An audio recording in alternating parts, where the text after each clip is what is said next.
திருட்டிலேயே ரொம்ப பயங்கரமான திருட்டு எதுன்னு தெரியுமா? நபி ஸல்லல்லாஹு அலைஹி வஸல்லம் அவங்க சொல்லும்போது, தொழுகையை திருடுறவன் தான் மோசமான திருடன்னு. இதை கேட்ட சஹாபாக்கள் எல்லாம் தொழுகையில் எப்படி திருடுறது அப்படிங்கும்போது, யார் ஒருத்தர் ருக்குவையும் சஜிதாவையும் நீட்டாமல் ரொம்ப சுருக்கி அவசரமாக தொழுகிறாங்களோ அதுதான் தொழுகையில் திருடுவது அப்படின்னு சொல்கிறாங்க. இன்னைக்கு நம்மளோட தொழுகை எப்படி இருக்குது? நாம் ஒரு 5 நிமிஷம் நிதானமாக நிறுத்தி அதில் ஓத வேண்டிய சூறாக்களை அழகான முறையில் ஓதி தொழுகையை முடிக்கிறோமா அப்படிங்கிறத சிந்திக்கணும்.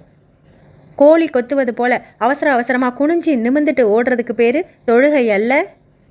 அதிலும் குறிப்பாக ருக்கு குனியக்கூடிய நிலையிலும் சுஜூத் என்கிற நம்முடைய நெற்றிய பூமியில் வைக்கக்கூடிய அந்த 2 நிலையையும் நீட்டி சரியான முறையில் டைம் எடுத்து தொழுவதுக்கு பேர் தான் உண்மையான தொழுகை. இன்னமும் கூட நம்மள பலரும் சின்ன சின்ன குட்டி சூறாக்களை ஓதி தொழுவறதையும் பார்க்குறோம். இந்த அளவுக்கு தான் நம்முடைய அவல நிலை இருக்குது.